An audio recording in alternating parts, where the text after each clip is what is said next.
প্রিয় দেশবাসী, আসসালামু আলাইকুম। শীতের আগমনে বাতাস বইছে।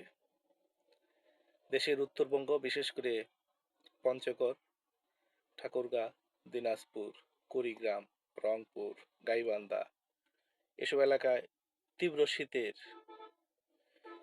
সম্ভাবনা আছে এবং এই এলাকার যে অসহায় দুস্থ মানুষ, তারা এই শীতের সময় অনেকটা অসহায় হয়ে যায়।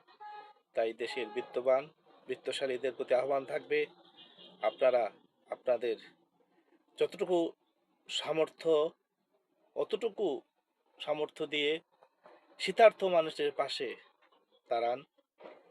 শীত নিবারণের জন্য যতটুকু গরম কাপড় দরকার সেটার ব্যবস্থা করেন।